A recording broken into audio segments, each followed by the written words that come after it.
This episode will be a pretty, I think that this episode is a pretty good distillation of the directions that both of us come at music. I thought this week was really interesting. Yeah? Okay. These records are really different. Yeah. Well, we'll have to discuss it. Oh, because, man. Because I think that they're different, but I think that they share a lot of stuff that, Okay. Yeah, they're approached from opposite directions, but I think that they work really well together. They do. Yeah. Common goal, different, what am I trying to say? Like, how you get to a goal. Boy, don't talk to JR before he's had his coffee. Oh, right? Man, let me tell you, it's my second cup today. It's 6 a.m. Nate was banging on my door at 6 a.m. Please, Hello? Can we record, please? Actually, no. So I told you that I was gonna leave. I was like, I was in the shower and stuff, and I was like, I'm gonna leave at 2:30. And so I ran, jumped in the shower. I was like, I'm gonna get ready. So I pretty much just like walked from the shower just out my door. Didn't even put on his clothes. He's sitting on the train naked and soaked. Yeah, just soap everywhere. What did you call it? Spanking it on the train? Yeah. There's no finer pleasure than being alone on a train and fucking whacking it, dude. Fuck you, MTA. And I had like 10 minutes from showering to like getting out the door, basically. I was like, I'm going to make this happen. I told him 2:30. So I get everything together. I get out the door. It's 2:30. Done. I'm at the train station. I'm waiting for the train. And this guy, and there's this woman who is freaking out at the train station, as happens, and she's like... At that particular train station, there's a lot of people freaking out. This bench, and she has like some like dirty blankets on the ground. Can you define throttling? Listen, I can't really, but if you see someone throttling a bench, you'll know what is going on. I mean, like just both hands, just like back and forth, like freaking out on this bench. And so this is happening at the station. As happens in New York, it's fine. Uh-huh. And then this guy standing next to me turns to me and sees my wet hair and goes like, "Hey, you're wet, right?" And I'm like, "Excuse me." What? Okay. He said that? How am I the center of attention right now? Do you see what's happening over there? Hey, I know this lady is like losing her fucking mind. You're wet. Did you know you're wet? Like, my guy. Well, he knows you're a man. He's dreaming. So, paparazzi. Right. Anyway, and then I caught the N Express to your stop. Dude, that is so rare. Hitting the N Express at Queensboro to Astoria Boulevard. Yeah. One way. I wish it did that every time, personally. Yeah. This is No Singles, a podcast where we discuss albums from front to back in an attempt to promote comprehensive album listening. I'm JR. I'm Nate. And this week we're doing boygenius, The Record, and J.W. Francis. We share a similar joy. Yeah. You think these are very opposite albums.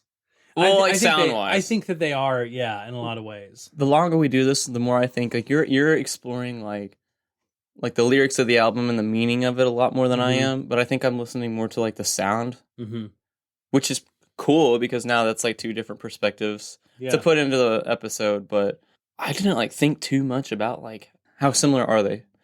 Right, I think about it as I go on when I talk to you, I guess. Yeah. The boygenius album is more of a lyrical album, is the thing, too. Yeah. What made you pick this album? Like, what's your relationship to... Oh, to boygenius. Yeah, to the fucking power trio.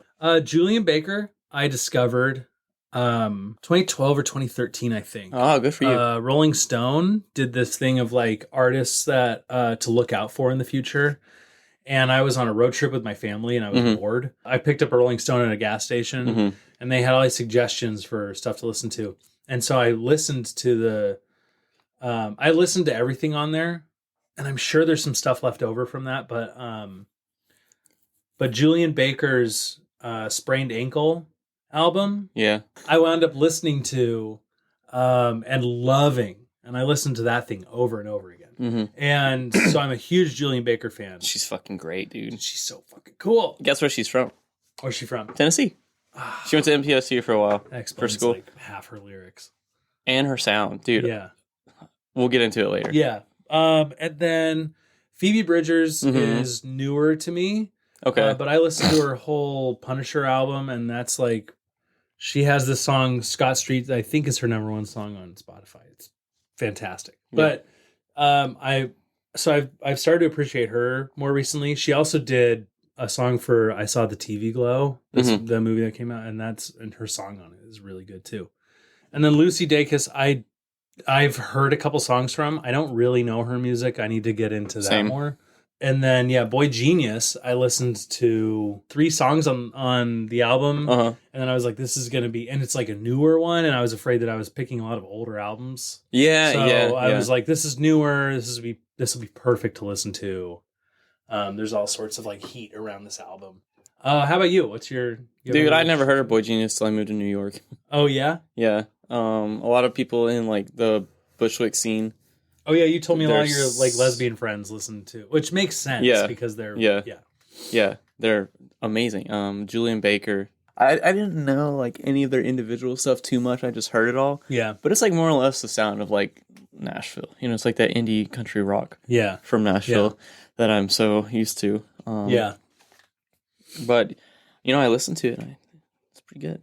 It's not what I expected from her, or just Boy Genius as a whole. The album, it was an unexpected like. I don't know. I just thought it would be like more like indie rock, but it has a really nice country flair to it that I really liked a lot. You know, Kristen Stewart.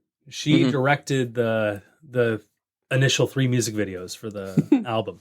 Really? Yeah, so that's pretty cool. They had like a really woman-centric creating of this album. I love how they like came to be like what they're about, you know. So the 3 became close and shared frustrations of constantly being compared to each other as quote women in rock quote, despite their considerably different musical styles. This is all just copy and paste, right? Lucy commented that the idea of women in music should not be remarkable. Bridgers adds it's not a genre. Yeah. Each has spoken on the tendency of the music industry to pit women against each other, and they formed to, in part, reject this. Lucy says, I hope people see the 3 of us and know there isn't competition. You don't have to compete with your contemporaries. You can make something good with people you admire. That is how you make a band.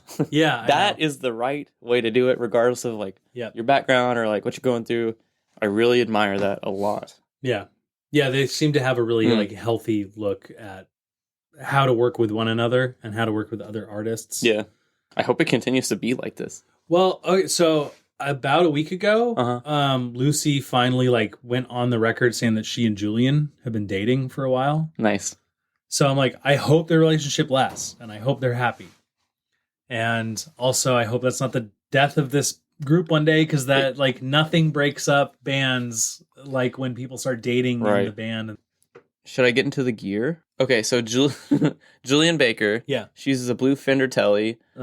She customized a wiring mod where you could run the 2 pickups series or parallel, and that broadened the frequency spectrum to where it could be super tinny and plucky, very country classic sound, or it could be very warm and damp. Did you listen to her solo stuff at all? Okay, I just focused on the album only. Okay, yeah, because some of her solo stuff you can hear that a lot. Yeah, there's a lot. She's of from songs, fucking Middle Tennessee. Like most of the songs she has on Sprained Ankle, anyways, they might just all be just guitar. I don't know if there's anything accompanying her at any point. That's cool. I got to revisit that album, but yeah, classic Nashville. Yeah.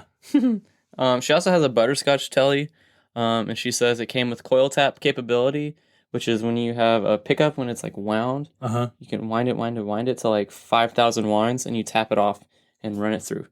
And you continue winding it 1,000 more times to get 6,000.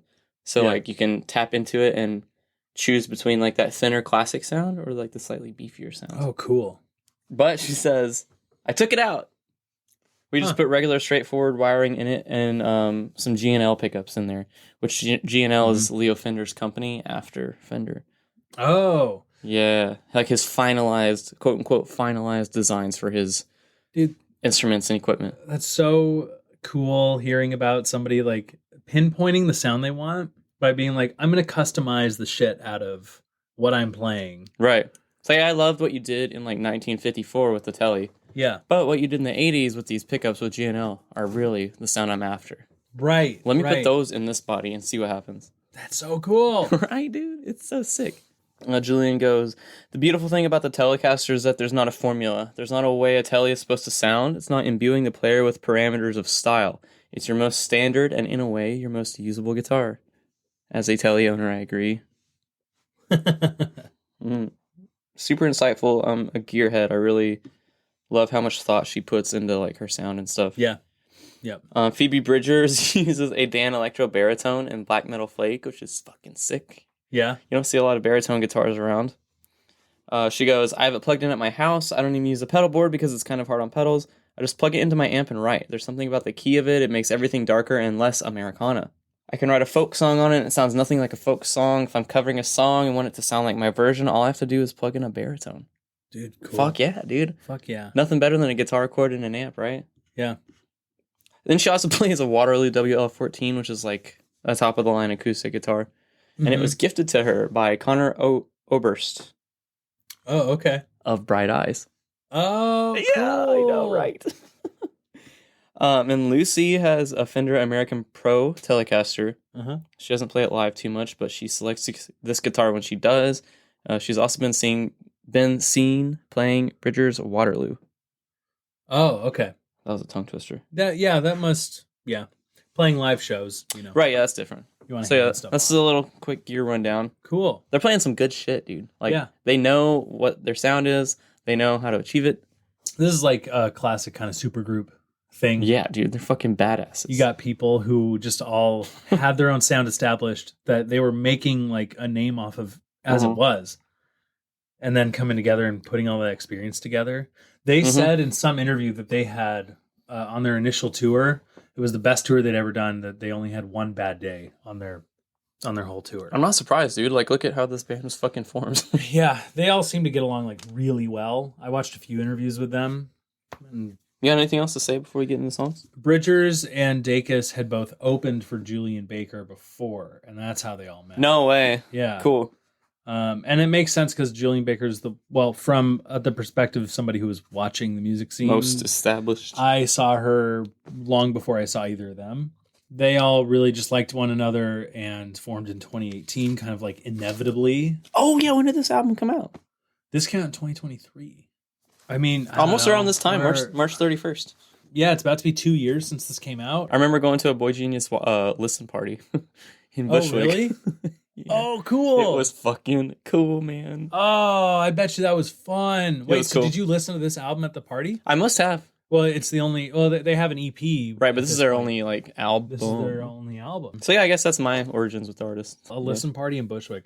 The next time they come out with an album, I gotta go to a Boy Genius listen party. That'd be so much fun. It'd be fun. Dress up like them. Dress up, yeah. And wear ties. And, like, dress up like Jillian Baker, who's like half my height. Catherine Marks produced this album. Catherine Marks has worked with Foals, Manchester Orchestra, The Killers, Local Natives, Wolf Alice. I love Wolf Alice. Local Natives are great. Beware of Darkness, The Big Moon, Frank Carter and the Rattlesnakes, The Amazons, Palace, Arno, Howling Bells, Sunset Suns, Alanis Morissette. Cool. She got the gig.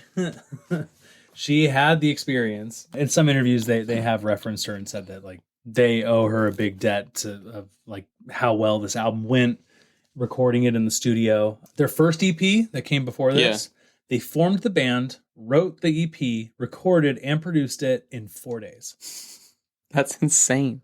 They felt that they had a more secure environment to work in because there were no men around. And working with session players who were men, usually they felt like they couldn't express their feelings or that they had to like explain themselves half the time.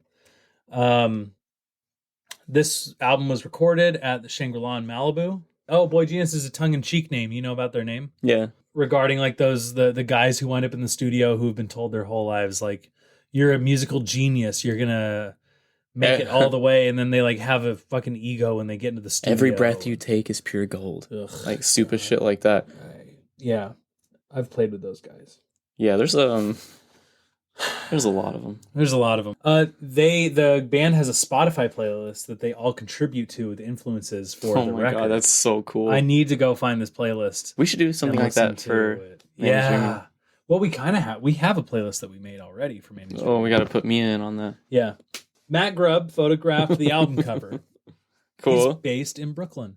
Oh shit! No way. Yeah, he talked about photographing Boy Genius's album cover and where, like, what's the story behind that?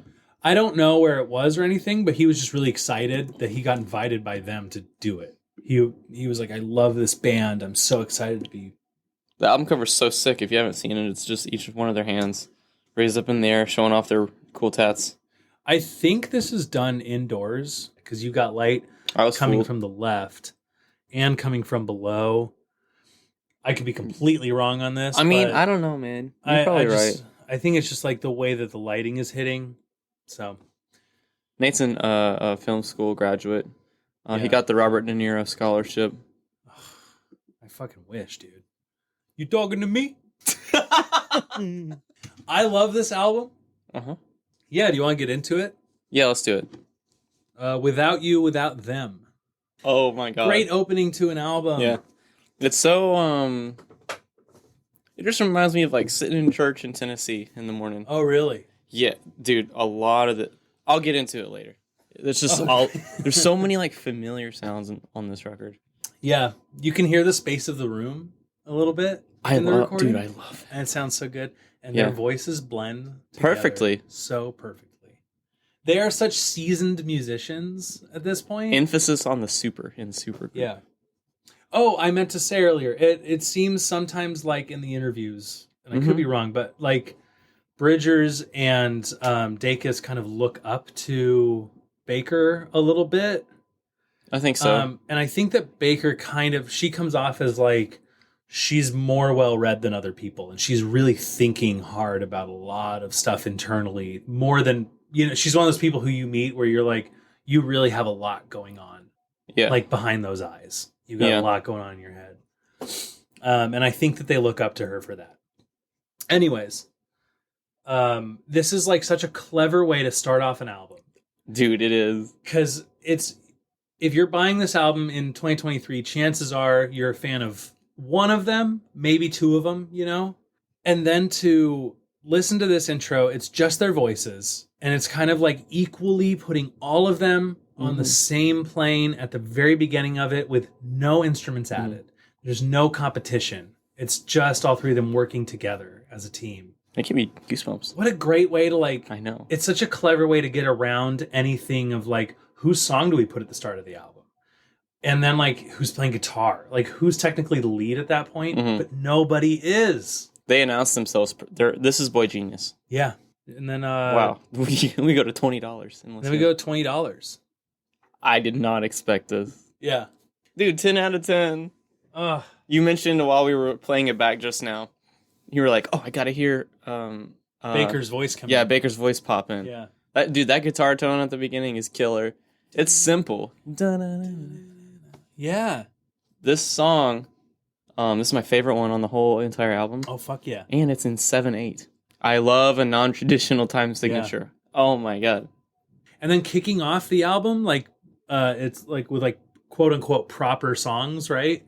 And getting to hear Jillian Baker's voice first, I think was like, it settled me right into the album where I was like, her voice has become something of like a comfort thing for me over the years. Okay. And so hearing her voice first, like on a song with instrumentation, I was like, I am ready to go. I am ready for this album to take Locked off. and loaded. I love her use of lyrics, dude. Just like driving to Reno, Chevy on cinder blocks, flowers in a shotgun, and begging for $20 feels like living in a small town with no ability to escape. So many people can relate to that right there. Yeah, and then like talking about this in terms of like with a partner, like a romantic partner involved, it's very classically Jillian Baker, her style of writing. It's always like relationship based for the most part. Interesting. Yeah. Everyone's just like, that's another thing, like a traditional like Tennessee way to play music. You're sitting around jamming and everyone takes a round. Yeah. Right? Everyone solos for a second. Like 4 bars, super short. Yeah. Bam, bam, bam, bam. Do the chorus, then another round. Yeah. And like that's what they're doing on this album. A lot of sharing. And then Phoebe Bridgers screaming in there. $20. Oh, that makes it. I didn't expect that at all. Badass, yeah. Oh yeah. Be great to listen to driving like in a car. Oh, windows rolled down. Absolutely. Going through like some Georgia pines or something. I've driven through like like really like green areas of Yeah, Georgia it's beautiful. in the hot summer with the windows down. I can listen just about anything, and I'll be like, "This is the best song that was ever written," just because of the setting. Emily, I'm sorry. This one's a Phoebe Bridgers tune. I really enjoy it. This is her kind of style of songwriting. Yeah. It's a little more dark and quiet. Hence the comment about the baritone guitar. Yeah. She has I found guarantee her sound. She wrote this song on that baritone in her room. Yeah. I bet you $20. I bet you $20. I like the song a lot. I just think they had some really nice momentum going with the last song. Right. If they would have done like one more fast song before this, like maybe like a faster song than $20, and then this one, I think it would have been cool. Yeah. I even noted, I said, normally this track placement might bother me on another album, but because of Without You, Without Them kind of introing the album, I was like, I guess I'm kind of strapped in and ready for this to kind of be mellow at times. But I know what you're saying. Next, we got that True Blue. True Blue. Best Gatorade out there. Dude, that has like a big cinematic like movie soundtrack feel to it. Yeah. True Blue. Reminds me of like the like early to mid aughts like Disney surf movies. Uh-huh. Do you know what I'm talking about? I do. It was such a specific feeling that I like loved getting when I saw those. I'm even thinking a little of, you remember the Phil Collins Tarzan soundtrack? Yes. I was actually listening to that a couple of days ago. Yeah. I went to Disney World when I was a kid. Cool. And we saw the live Tarzan. Cool. And so they played a bunch of songs from the Phil Collins thing and Cool. stuff with like people swinging around on a stage. Dude, that's sick. And I'm a kid and I'm like, whoa, Like, what the fuck? whoa, Dude, look, it's Phil Collins. you'll be in my heart. Oh my god, dude. Anyways, but we're talking about Lucy Dacus singing True Blue. A great song. This kind of goes back up a little bit too. Slightly. Yeah, slightly. It's still a more mellow song, but it's not as mellow. It's driving. As Emily It's mellow, but it's driving. I think. It's like you're pushing through, getting through the album. Yeah. Oh, and can I just say, on Emily, I'm sorry. The opening lyrics of her like you're sleeping in the back seat of the car or what, the visual immediately brought to mind is so I will keep saying this. I love the lyrics on this album. They're so good. Anyways, True Blue. The instrumentation on this is really good. Julian is playing her telly, and it's just nice. It's like super dry, but it's like there's no overplaying. There's no hiding behind a pedal or anything. It's just like, hey, I'm playing this riff that Lucy's song. Yeah, it's really honest. It's really just being a good friend. Like. Yeah, dude, they're all just so nice to each other. And they are. You can it is so plainly obvious through their sound, like how close they are with each other. I don't know if you've seen any of the pictures of them live, but they have leather jackets with patches on them. No way. They're all doing sort of a matching kind of style when they're playing together. Cool. Oh, there's a great swell in the middle. Yeah, there's a great swell in the middle of this. I think this song would hit a little harder for me if it was closer to like 3 minutes. Because it winds up hitting like 5 minutes. And it goes a little long for me. But I still think it's a really great song. And like I feel like anything I have to say about this whole album, any like critique or anything, it's still like every song hits. Like every song is great. Right. It's just like little things that are just our personal opinions. Yeah. Oh, dude. Cool about it. So cool about it. They each had their own song and now they're all on the same song. Yeah. Taking it in rounds. Yeah. How cool is that? It's only getting better and better. Yeah. I think this has moved to being my second favorite song. This is my second favorite for sure. I listened to this like fucking crazy last year. I listened to this song all the time. And I love The Boxer by Simon and Garfunkel. And you hear the same melody. And in the liner notes on this album, they thank Paul Simon for cool. So they credit him, and so you know that it's sort of playing on the melody from The Boxer. So, which I when I was reading the liner notes, I was like, "Good, I'm not crazy. Like, I swear this is this is intentional. This is a lot like The Boxer." Yeah, the banjo, dude. Yes, the banjo that makes the song. Oh, it reminds me of home. I know you could like say banjo on a song and someone's like, what is that? Like some like southern country twang kind of, and you sort of have that on this, but this is really It's different. It's deep folk, and inward and reflective. A lot of music like this would play like back home, like restaurants or like you go to a coffee shop and someone's doing a little show. Yeah. It's stuff like this. So like when I was in like high school, yeah, and like the beginning of college in Tennessee. Yeah. This is what I heard everywhere. It was such a big popular sound. And I mean, I didn't know how much I missed that sound until I listened to this record and I was like, oh shit. Especially that banjo, man. Yeah. I wonder which one is playing it. It might not be any of them. Maybe a studio musician. This song is like very simple, and then it kind of gives you a little sampler of each person's like approach to their past relationships. And so like kind of the idea that everybody has a relationship that was specific to them and what happened to them in that one and stuff, but we all have like a sort of heartbreak somewhere in our past. And you can kind of, no matter how different everybody's relationships are, you can relate to people still and talk to them about this stuff. And so you get like a little, you know, like a little beer flight or whatever at a restaurant. You know, you get a little sampler from each of them on like some approach that they had to their relationships. And God, I think it's just like a beautiful song. It's good songwriting. What does she say? She says, met you at the dive bar to go shoot some pool and make fun of the cowboys with the neck tattoos. I'm like, oh, Dude. it's such, I think that's Baker saying that. And that's such great imagery of just, I'm like, I get it. You're hanging out at a like some shitty dive. Some shitty dive and some like, you know, I'm picturing like some like country town, you know? Oh, I was thinking Nashville, like imitator cowboys. Like, oh, yeah. That's what I'm thinking. Because, hey, I'm in Nashville and, you know, Mom and Daddy paid for me to get this record made. Yeah. So I came here and I got all these tattoos and look at my hat. Right. Look at my hat, babe. Isn't it a big, good hat? This is like country done. This is like there's country flavors in here that are done the right way. Yeah. You can do country like really wrong. Yeah. And it's really bad, but this is really tasteful. And yeah. And this album got received as indie rock, which shows you just how much they like blended all these sounds together really well. All the harmonies throughout are just like they're insane, so good. crispy. Yeah. Crispy. Wow. Yeah. Oh, I would, seeing this live, I'd probably cry. Honestly, yeah, dude. I got chill bumps cry. listening to it just a second ago. Oh, yeah. Not Strong Enough. This is the most popular song off the album. Oh, is it? Yeah. This got it's got an award at the Grammys. Like this, and I remember hearing this a couple times being advertised. Like this is what got pushed forward. I think they tried to do $20 at first, and then they moved to Not Strong Enough.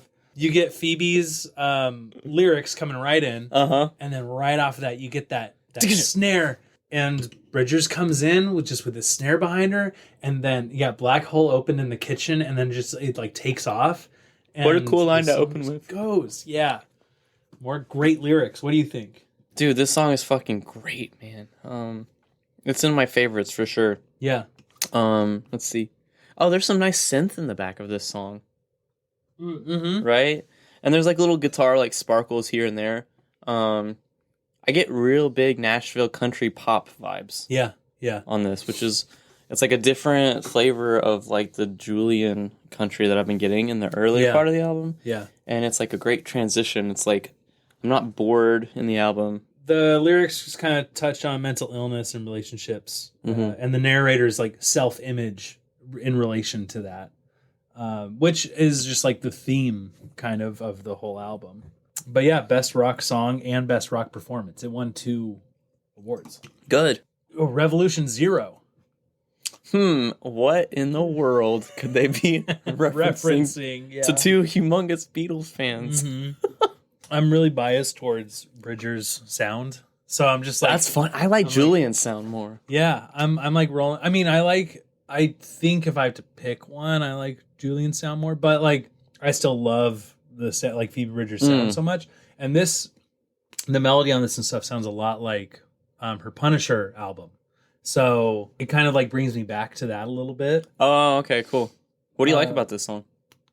I really like the imagery that the lyrics bring up. It's like a slow, steady tune. This is a slow burn, dude. But she even like has something in here about an imaginary friend, and I'm like, this could be about a relationship with a real person, but then you hear about their past and you want to protect them. You know, like when somebody you're with like tells you like a hard story from their past, and that's, you're not in a relationship with that person, you know, but you want to protect them because you love them, right? And so then you're sort of like in an imaginary relationship with their past self. Or it could also be relating to like the imaginary relationships that we have with like celebrities, and we sort of do that on this podcast too, where you know, like where you have to, like, Julian Baker doesn't know that I exist, right? But I've been listening to her music for over 10 years now, right? And I love it and stuff. And so like there's like sort of an imaginary friendship there that you have this attachment to this person. I'm not sure what she's referencing there, but it feels like it could go either way on because remember last episode you were saying so much of everything's so like interpretive and based on your own personal shit in your head, right? Exactly. The song could be about literally none of that. It could be, right? So in like the last 30 seconds there's a huge drop in volume. Yeah. What do you think? Pretty cool. You know, like they're messing, this is sort of like a thing that Mia likes, you know, where like they're messing with conventional structures. Yeah, exactly. It's cool. Yeah, I do like it going down in those strings kind of coming in and carrying it a little bit. Yeah. It's like a movie soundtrack again. Yeah. What do you think of this song? Dude, it's good. Good songwriting. It's not my favorite on the album, but it's serving the album. Right? It's in a good spot. I love the beginning with the finger picking on the guitar. Yeah. Super airy vocals. I'm always a fan of like that. Yeah. However it goes. Leonard Cohen? Oh, Leonard Cohen. Oh, man. These are the best lyrics on the whole album. I think that Lucy's lyrics tends to go towards more of like a happy sort of place with relationships. They miss their exit because they're so invested in this song. Dude, that's such a friend thing. We would do that shit. See, if we had cars. Yeah.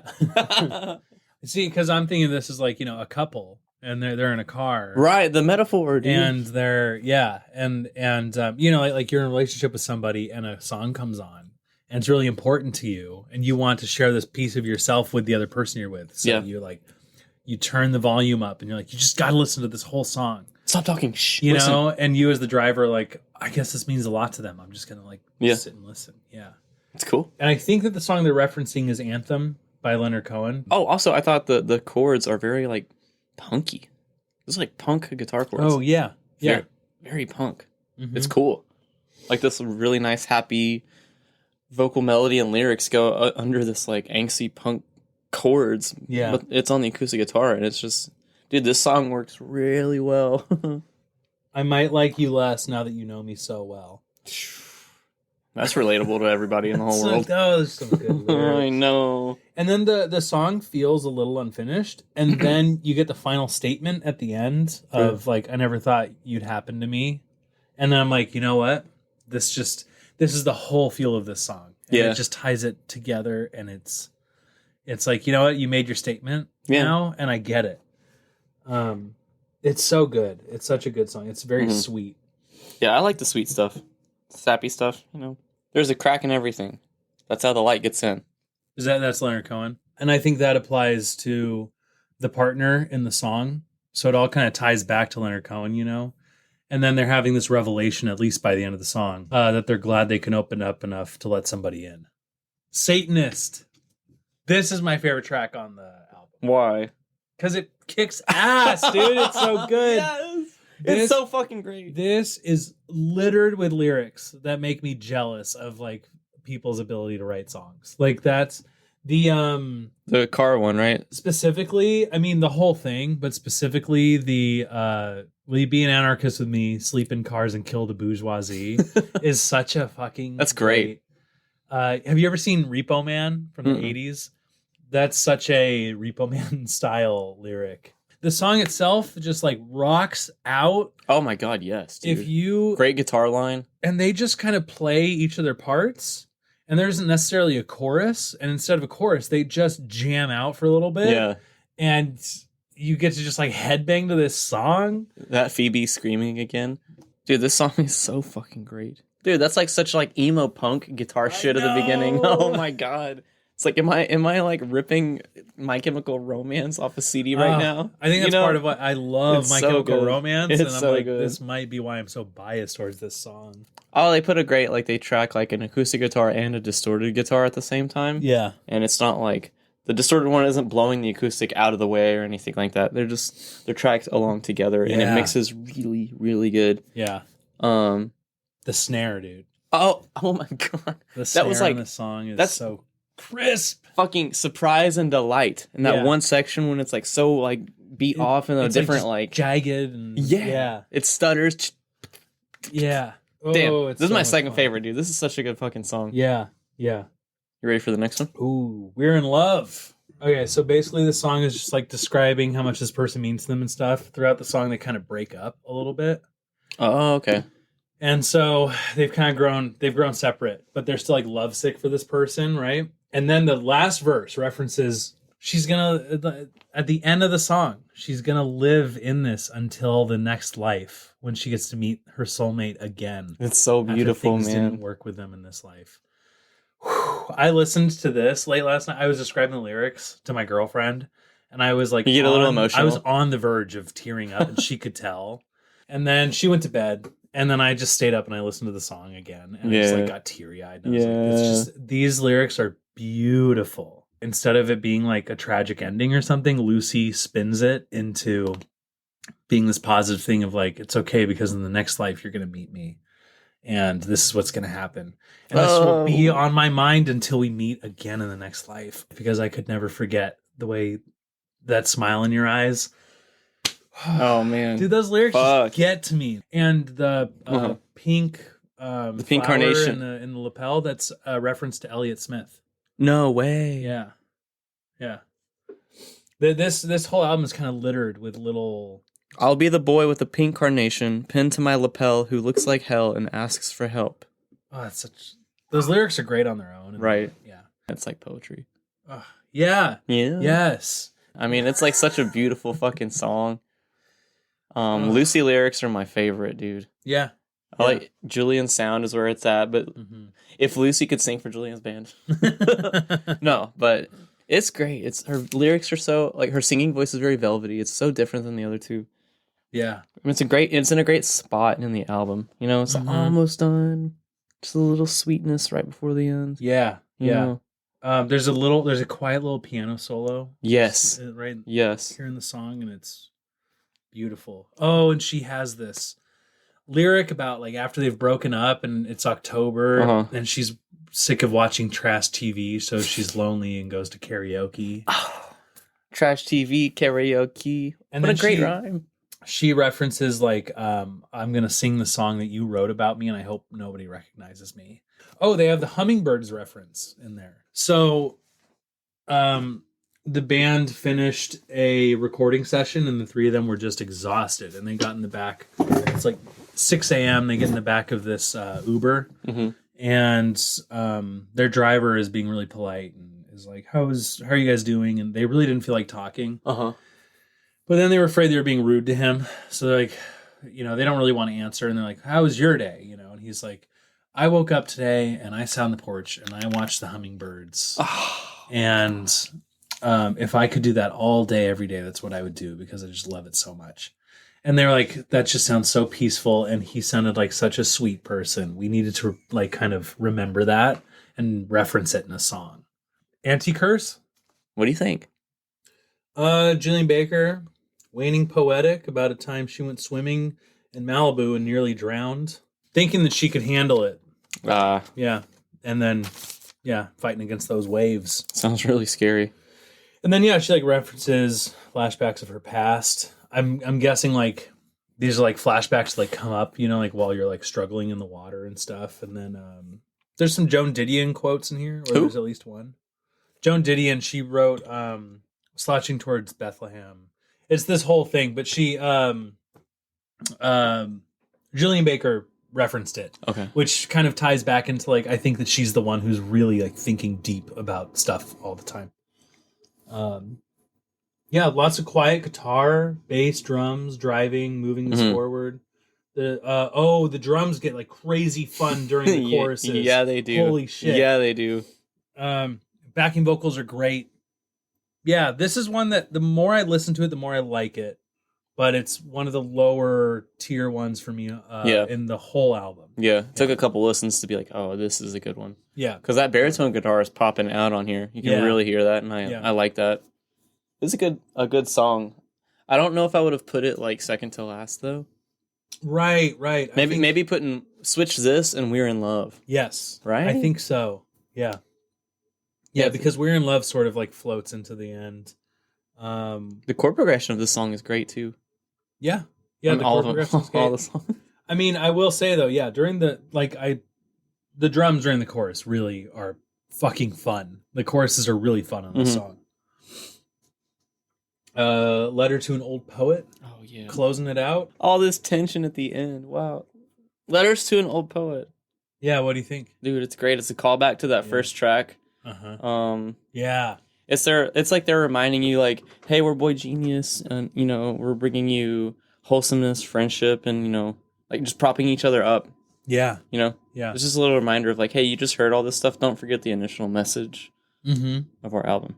Yeah. And then there's that, like, crazy, weird, dissonant chord at the end, and then just pops off into a nice chord that just, like, stops and echoes out, and it's done. Yeah. Oh, wow. Yeah. I read about the making of this. I don't remember everything perfectly, but they all like they purposefully had this like note that goes where they all have to drop their voices out because they just can't carry the note that long, but it's going to continue without them, sort of. Yeah, it's like a very thought out ending to the album. Yeah, it's a great song title. Yeah, Letter to an Old Poet. What are the lyrics? I didn't even listen to the lyrics of this one. It's about two people who fall in love, but Phoebe's the one singing on this for the main vocals at the start, and she's singing about like, you know, kissing somebody like in a closet and them saying something kind of fucked up to her, and that's what like gets her to be in love with them. So the beginning relationship, it's not obvious to her that it's about to be a toxic relationship, and then as it continues, she really winds up hating this person.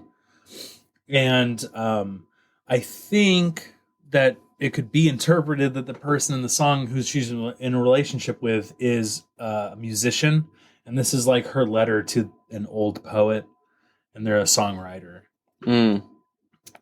That's up for but that was what I was getting out of it when I was listening to it. Yeah, so the beginning of the album introduces them with their vocals, and then the end of the album is really pushing the piano more and stuff, and kind of like holding back on all their instruments a little bit. And I felt like that kind of like bookended this a little bit. But by the end of the song,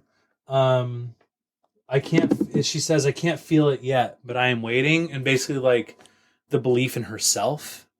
And she's not there quite yet, but it's like a positive note at the end of this dark song about like figuring out that loving herself is what's going to get her to love somebody else who really deserves her.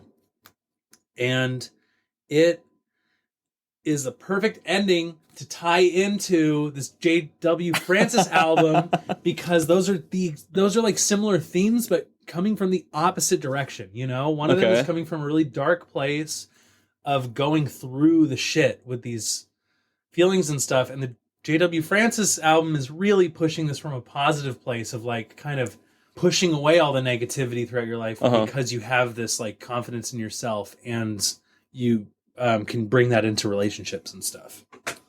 I think these tie in really well together. I see it. Would you buy this on vinyl? Oh, for sure. I knew it. I knew you would say that. Would you? No. I'm a guitar player, man. Yeah. What can I say? Yeah. I love this album a lot. I just there wasn't a single guitar solo on the whole entire album. Not a one. I was stunned. It's cool. It's a nice mix up from what I usually listen to. Yeah. This album went on to, it won the 2 awards that I mentioned. And it won Best Alternative Music Album of the Year. It even got nominated for Album of the Year. It's pretty good. Yeah. It's really good. It's really good. They toured the shit out of this album after it came out too. And did a ton of press. there was some interview I watched where they seemed absolutely exhausted. Yeah, dude, can you imagine? It makes sense. Tired. This came out March 31st, 2023. Mhm. The week of April 15th is when it finally charts on the top 200. At number 10 that week, there's Lana Del Rey's Did You Know There's a Tunnel, something, something, something. I don't know what the rest of that album title is. What is it? Wait, hold on. Lana Del Rey, Did You Know That There's a Tunnel Under Ocean Boulevard. under Ocean Boulevard? I did not know that. That's a 1975 style title. Yeah, it's like a long title. Metro Boomin with Heroes and Villains. I don't know Might what be that good. is. I don't know. Morgan Wallen, Dangerous, the double album. Luke Combs, Getting Old. Oh my god. Taylor Swift, Midnight. SZA with SOS. At number 4, we got Boy Genius with The Record. At number 3, we got Tyler, the Creator, Call Me If You Get Lost. Number 2 is Melanie Martinez with Portals. And number 1 is Morgan Wallen with One Thing at a Time.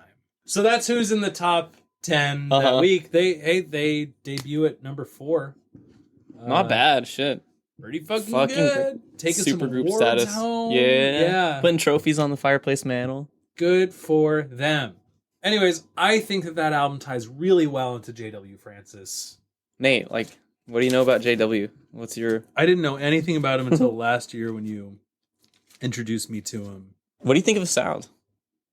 Oh, it's great. It's a bit of that like Mac DeMarco kind of sound. Like, you know, like there's, I hear it and I'm like, this keeps going back to Mac DeMarco for me. Okay, cool. But I think that J.W. Francis just like approaches everything with a very positive attitude at all times. I think it's just him. You know, I think that's just how he is. And he is. He luckily escaped. I saw videos. A lot of depression in his life and stuff. And was able to, I'm sure he's had some hardships, but I think that, he's just had a more positive upbringing and all sorts of stuff. I think so too. He even has that one track where you get to hear a snippet of him as a kid and you're like, oh, all right, there was a lot of positivity there. Yeah. What's your relationship to... Dude, I don't even know, man. I found him so long ago somewhere through the Spotify algorithm. I listened to Make Another Record #2. Yeah, dude, he is just this like bubbly guy. He seems super nice to hang out with. Just randomly found his music and I just really liked it and I never stopped listening to it. Yeah. Years ago in like Kentucky or something, and he has a song called New York, and like, you know, now we're living here in New York and I get to listen to it and it's like, oh, he was based in Brooklyn for a while. Because right now he's like hiking the AT or whatever. Yeah. Or no, that was after. He's like out in the world, running around. But I think he did this when he was in New York. This is his first album ever. Mm-hmm. Oh, it came out November 6th, 2020. Yeah. So right in the thick of like when COVID shit hit the fan, dude. Yes. Yeah. Just nutso. I read in an interview he said he hoped the album could be like a warm blanket for folks. Yes. So wholesome. I'm just like, especially then. Like right in the middle of that, like you can be putting out music. People are sitting at home all day. Yeah. Working out, listening to this, or like going in the park or whatever. Yeah. With your mask on, just listening to this. Oh, so his name, he quote, I wanted to be a fantasy fiction writer like C.S. Lewis or J.R.R. Tolkien. Yeah. I might still do that, but music is more fun. So this album was released under Sunday Best. It's a British record label. Yep. And on that label, you know who's been on that label? Who? David Lynch. And the Cure. Oh, cool. I know. Isn't that crazy? Oh, I love me some Lynch. They found him. He opened up for L.A. Salami at Rough Trade. Uh-huh. The record shop in Brooklyn. L.A. Salami is signed to Sunday Best also. And he says, that's how they found me, courted me, and voila. Wow. Yeah. It's classified as rock, bedroom pop, bedroom rock, dream rock, indie rock, jangle pop. Mm-hmm. It's like what he typed out on Bandcamp. Yeah. You know? And the Bandcamp bio he has is just in all lowercase. Everything bagel with scallion cream cheese. The album is about the shared feelings of nostalgia, childhood, anxiety, longing, and most of all, joy. He moved to New York from Tulsa, Oklahoma at age 19. He was a assistant to like a Nobel Prize winner, laureate, something. He was a New York tour guide. Wow. He was a tour guide. He probably got tipped really well. I know. He's got such an upbeat kind of Right. personality. The album photography is by Chloe Ann Oldham. Oh, Or Oldham. okay. It's just like this like film picture of him looking really happy and waving. I think it's a still from the music video. Because it's exactly the same. It's the exact. It's gotta be. It's gotta be from Loving Nobody. JW considers the 4 pillars of his life to be in Oklahoma, Vermont, Paris, and New York. That's right. That's right. He moved a lot. Yeah. To some really cool random places. Cool places. He said Oklahoma instilled a sense of wonder in him.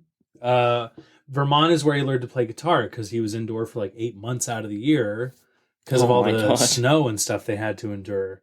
So he learned like patience and how to like sit with himself quietly there. And then he said Paris is a beautiful city that you can love and it will love you back.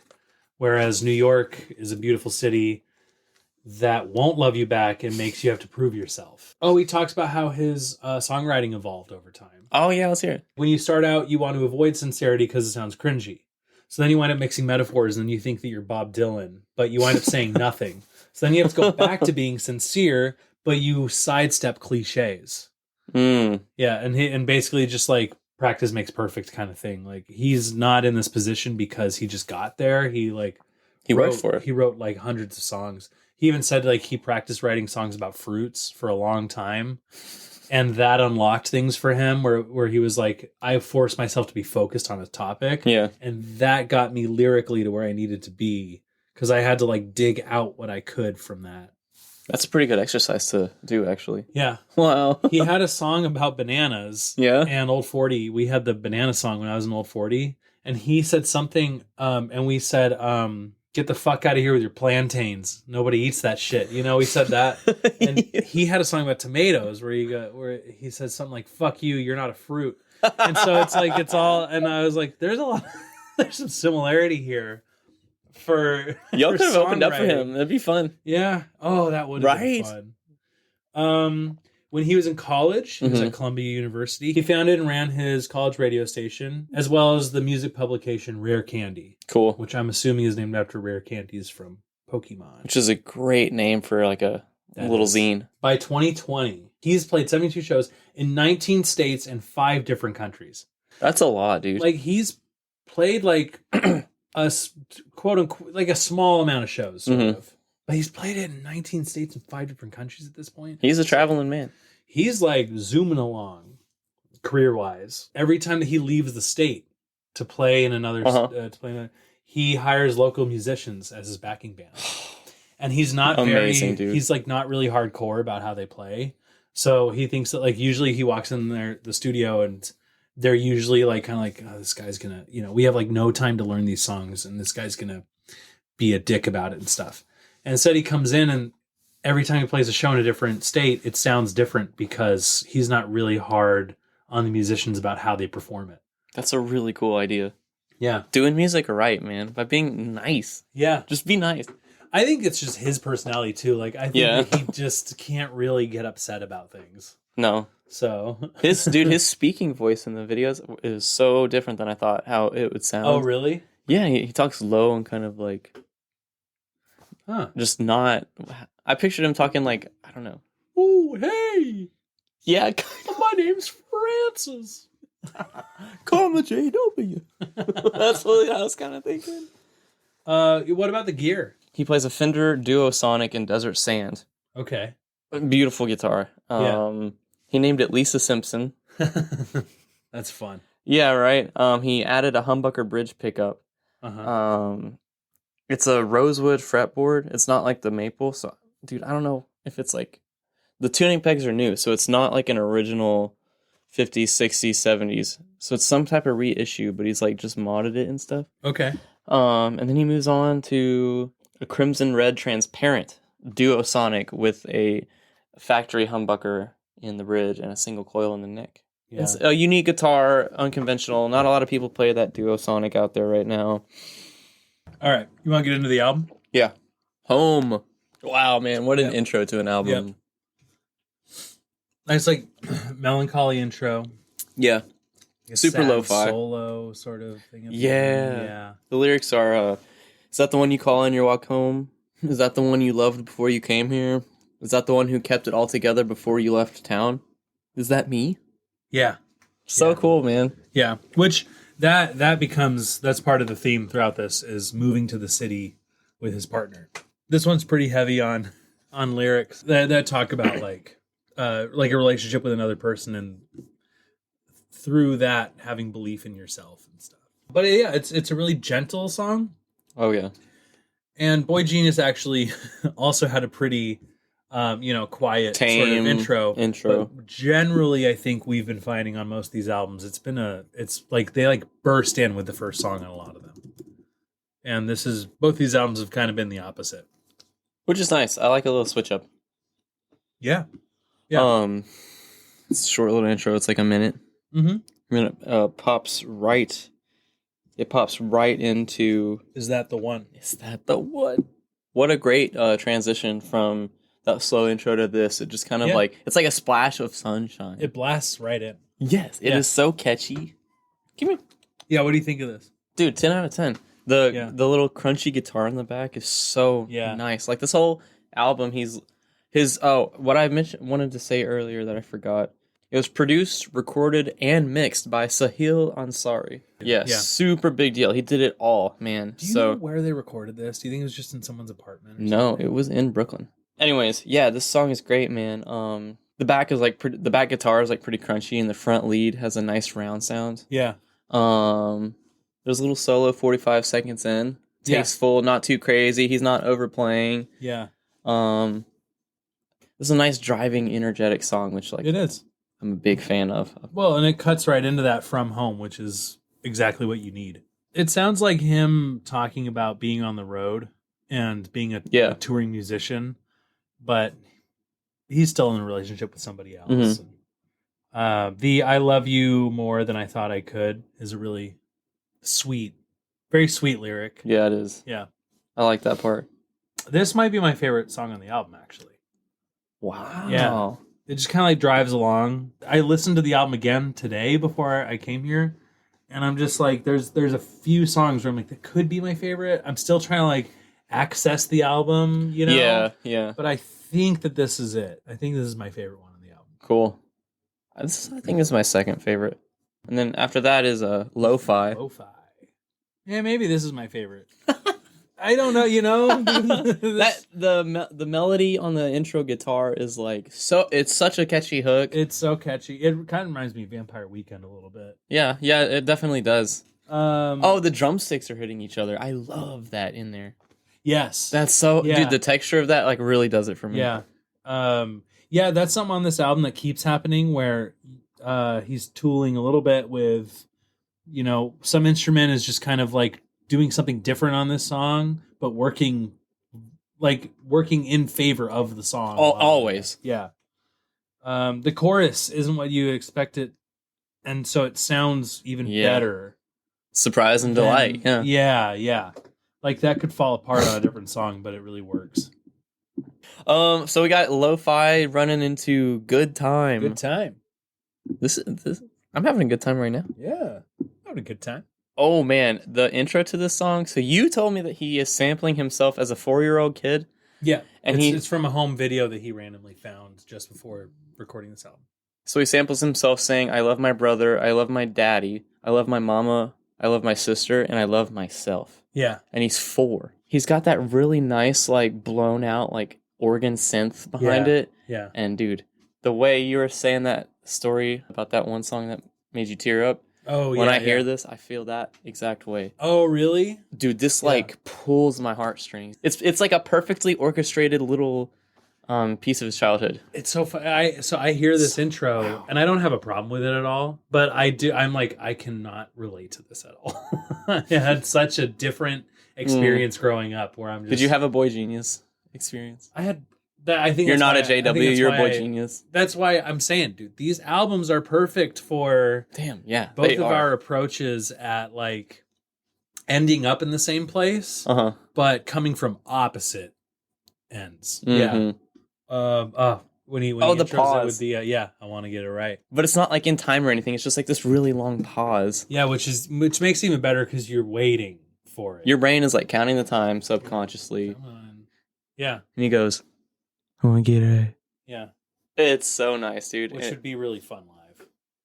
Oh, yeah. You just pause it and you're just like walking around, waving at everybody and like hyping them up and stuff. People are screaming. You lean into the mic and then... And you just stand there for a second? Yeah, don't say anything for a second. I want to get it right. Yeah. Yeah. Oh, the drum has this like nice shuffle to it in the middle. It does. Which is great. Yeah, I wrote down, drums are great on this track. Yeah. They're insane. Oh, and he closes it again with that same home movie. It sounds like he's just describing how falling in love is a process where you're like constantly afraid you're going to fuck it up. But you have to just trust that process. You have to figure out how to let go of that and just trust the process, and it'll all be okay. Yeah. That's wholesome. Yeah, it's a really sweet. Everything on this album, like nothing on this album is like really like sad or anything. And that's why I like it. Yeah. I don't like being sad. Next song is All There. What do you think? Dude, All There is great. I love an odd time signature, right? The tambourine he adds in, very nice texture. Yeah. There's a nice little guitar solo there in the middle that I like a lot. Yeah. Everything he does is like tasteful. He's never overplaying. He's never trying to like prove himself in any way. Yeah. You know, this is such an indie feel. Yeah. Yeah. The whole album is, but this song really. This is like nighttime Brooklyn. This is how it feels. The keys that are being played in there. Yeah. Yeah, it's good shit. Sounds like little twinkly stars. It's just a nice little song in the middle of the album. Like it's still working for the album. 100%. Yeah. Let's see. And next up we got I Told You. This is a good song, man. Yeah. There's nothing like too crazy going on. It's a really good like transition song for the midpoint. Yeah. At this point I'm looking for like a faster song still. Oh, That's really? that's just me. I feel like this is a fast song. Like on my end, I'm grooving with this thing. Okay. This thing is moving along. There's a lot of he's got the synth melody. Yeah. Right? Yeah. And then his really nice classical guitar he's like strumming in the back. Yeah. His chord progression has got a lot of tension in it, right?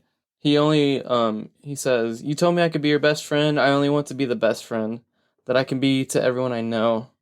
I need more old friends, more real wisdom.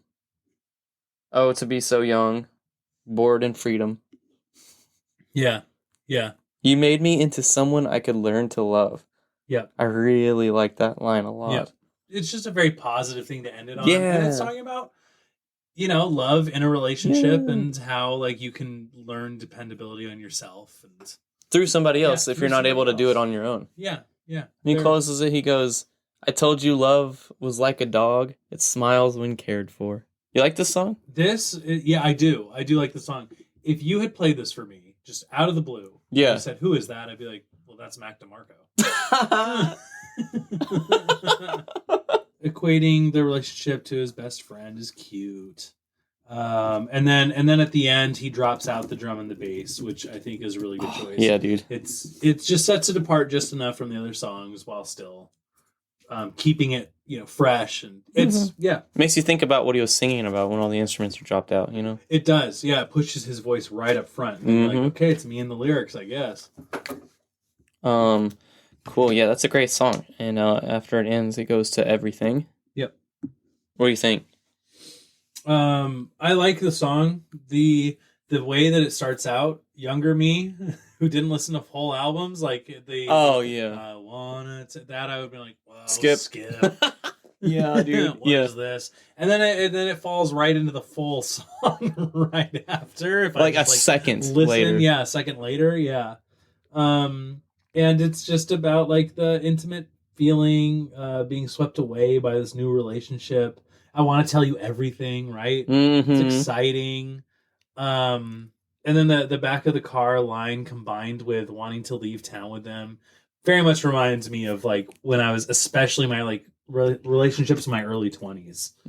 And I figured out that, and I did like make out in the back of my car, and go to other places with these, because I was figuring like, I'm a young adult, I can do this stuff. You can go wherever you want. Yeah, very laid back vibes on the whole track. Yeah, dude, it feels lazy, feels like, yeah, you know, people have like slacker music now. Yeah. This was like slacker before the slacker was big, I guess. I really like, he goes, every time I dream, I see my friends, melody, it's raining, I feel like walking. Every time you call, I hear your voice, melody, I know you. Mm-hmm. I don't know what it means at all. It's just a group of words that sounds pretty to me. I think it really is just, it's a new relationship, and he just is feeling it at all times. It's really nice. Yeah. Well, you probably hate this next song. I know, dude. New York fucking sucks. Dude, this is the best one on the album. I was gonna say, I was like, I knew it before even coming here. I was like, this is his favorite song. Not even like about being New York. No, I know, but the sound is so. I don't think that hurts either. It doesn't. It can only make it better, man. It's so good. It's like he's got that little wiggly guitar tone through that 404 thing. It's a very original song. Yeah, there's no resolution to like the one of the chord progression, and it's only like the song is driving so fast that it's hard to pinpoint exactly like where everything is happening on it, because you're like, I'm getting in, and wherever this is taking me, buckle up, baby. Yeah. So it's riding on. It's going on the fourth of the progression. Yeah. And it slides up to the fifth. Yeah. It never goes down to the one. Yeah. Ever in the whole song, but like. It's just like a lot of tension in this, and it sounds really cool, man. And he's just saying stuff, I'm losing life, at least I'm here. It's real, I'm real. Yeah. Which that's New York.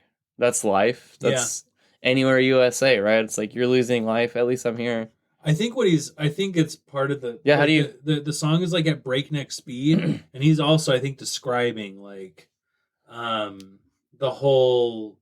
especially New York experience of like, you get here, and if you really want to be a musician who's going to make it, you got to fucking work hard. Yeah. And that's why like he's talking about like getting like no sleep and just going and going and going. And that's how you got to do it. Yeah. Yeah, that is. And he has a little thing in there that says, am I just my dreams? Yeah. And it's like that like self-doubt that you sort of feel, especially when you're out here, where you're just like, because everybody's trying to make it, you know? This song is, to me, what New York feels like. It's fast, it's exciting, it's unique. Yeah. Oh, he plays the guitar and it drops out right when he comes in to sing. Yeah. Oh, the bass is like bang. It's got this like thumb pop or like pluck here and there, which really sticks out to me. He's got little small solos here and there that are really tasty. Yeah, he does. This song really has like guitar work on it. Yes, dude. I love the guitar work on this song. Oh, and then all the shit cuts out, and it's just like this very like dreamy synth backing with his chucking guitar. Yeah. And he goes, I feel it in myself. Yeah. Yeah, he figures out how to like end a song and keep it engaging. Yeah, dude. Yeah. I'm never bored in any of these songs. No. What's next? Loving Nobody. I think this is a pretty, like, there's no bad song on this album, but this is my least favorite. Yeah. The energy drops from like 10 to 1. I go. I stop. Yeah. You know? Yep, I even wrote down, I don't love how it starts, but when it hits the chorus, it makes sense to me. Like the song itself makes sense to me by the time you get to the chorus. Mm-hmm. And you know where it's going at that point too. It's got that weird indie sound. How long is it? How long is the sound? It's like 2 minutes, 15 seconds. Okay. Yeah. It would have worked for like a minute 45 or a minute. Yeah. I mean, it's not bad. It's just, it's all right. I liked the chorus. Yeah. Mm-hmm. Nobody. I do like that part. But, like, I almost feel like this was a song put in there to have more songs on the album. I almost feel that. I don't know. I feel like everybody, and this might be true, like feels like they need to have a slower song in their album. We even ran into that with King Gizzard a little bit. Like they had this just like driving album, and then they had one song that is a little slower. You know, like everybody, I think, feels like they need to have that, and that might be true. That might not even be wrong, but maybe if this was like the very last song, Gold. Dude, this is a good one, man. He's got that 3/4 going, and he really plays with it in the middle, and it like makes you question, like, is this still in 3/4? His tone is really nice too. The dueling guitars, still super lo-fi. Yeah, I can't get enough of this indie sound. That's it's why super lo-fi, but because of the 3/4, it doesn't have that lo-fi feel. Yeah. I think Loving Nobody has a little too much of a lo-fi feel to it. Yeah, I think so too. This one has a good balance. Love the 3/4. Yeah. There's some really nice pauses in this song. There's a lot of tension in it too. The end just drags out a little bit. Yeah. Which is, I mean, it's okay. It's just maybe not have repeated that so often, like the da-da. Yes. But maybe it's intentional. Oh, I mean, it is, but you're kind of sitting there going like, to what end? Right. Yeah, the opening is great, and it jumps right in. And it references some of the lyrics from the last song, too. Oh, yeah? But the Keeping It Gold, I do get a little tired of after a while. And then every time he gets into the next lyrics, I'm like, yes, more of this. Like, because then as soon as he gets outside of the Keeping It Gold, as soon as he gets outside of that, the lyrics are so interesting. And the melody is really good too. And the melody is great. Yeah. But then I think you and I both kind of run to like this repetitiveness. Yeah. All right, JW, your last one. What's it called? I'm Down, Whatever. Great song title. I know. Yeah, there's like a saxophone that comes in there. Yeah. That's a good song. I got a quote from him, and it says, it was like the Reddit AMA. They're like, what song did you like to do the most off of this album? And he goes, I liked doing I'm Down Whatever because it was one take. Oh, cool. That was just one take. Good for him. Yeah, that's cool. It's all right. It's a good closer. It's just chill. This is a good closer. I think this is a good closing song. Yes. Yeah.